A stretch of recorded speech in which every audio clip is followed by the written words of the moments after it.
আজি সদৌ বিটিচি সংখ্যালঘু ছাত্ৰ সন্থা APMCয়ে তামুলপুৰ জিলাৰ ভাৰত ভূটান আন্তঃৰাষ্ট্ৰীয় ঘাইপথত বৰ্তমান সময়ত আমাৰ চুবুৰীয়া বাংলাদেশত সংখ্যালঘু হিন্দুসকলৰ ওপৰত যি অন্যায় অত্যাচাৰ চলিছে, সংখ্যালঘুসকলক আজি ৰাজপথত হত্যা কৰা হৈছে, যি আজি বাংলাদেশত এটা চৰম এটা অমানৱীয় পৰিৱেশ সৃষ্টি কৰিছে তাৰ ধৰ্মীয় মৌলবাদী নামধাৰী একাংশ দল সংগঠনৰ নেতৃত্বত, তাৰ বিৰুদ্ধে আমি এক তীব্ৰ প্ৰতিবাদী কাৰ্যসূচী গ্ৰহণ কৰিছোঁ।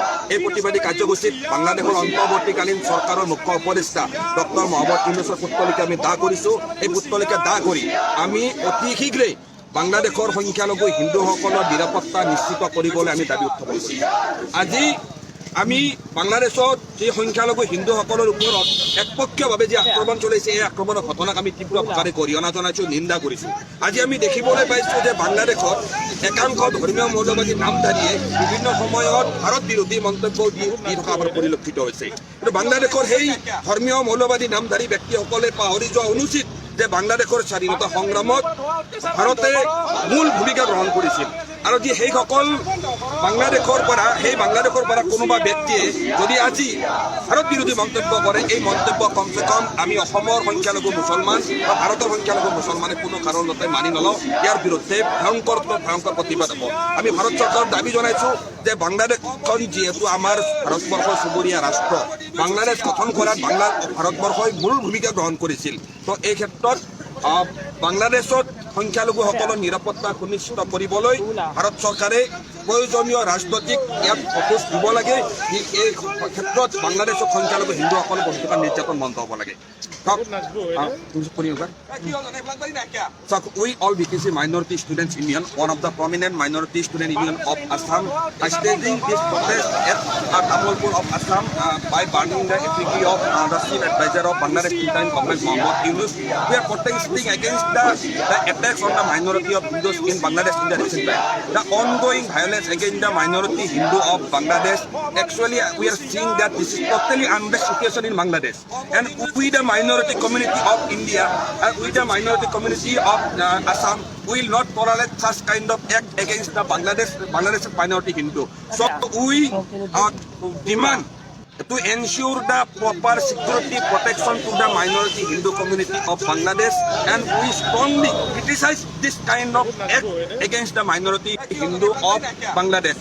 Bangladesh, the so-called fundamentalist group, should never forget that India has played one of the most crucial role in the freedom movement of Bangladesh. And nowadays, the Muslims of India, the minority of India, will not tolerate any kind of anti-India activity in the Bangladesh soil. So we ask Indian government to step down into those matters in Bangladesh, and we want a clear solution, and we want a clear protection to the minority Hindu community of Bangladesh. We the minority Muslims of Assam, we the minority Muslims of India, strongly standing in the solidarity with the Bangladeshi Hindu of Bangladesh.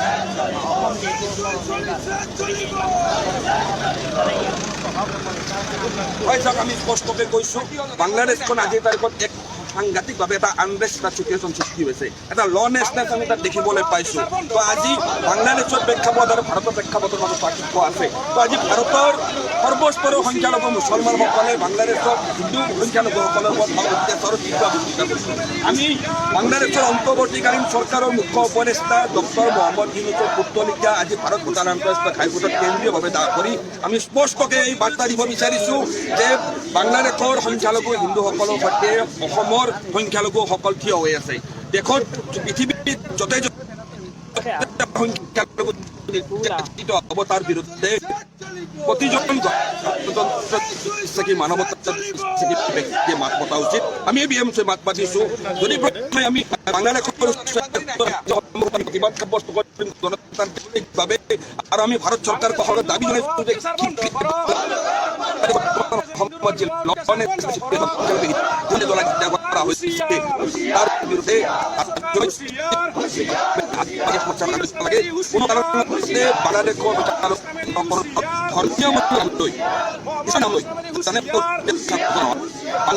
जो भी fundamentalist इस्लाम के नाम पर बांग्लादेश के हिंदू वो लोग principal Islam can be easily logo Islam. But this is what going on in Bangladesh is total against Islam, against the fundamental base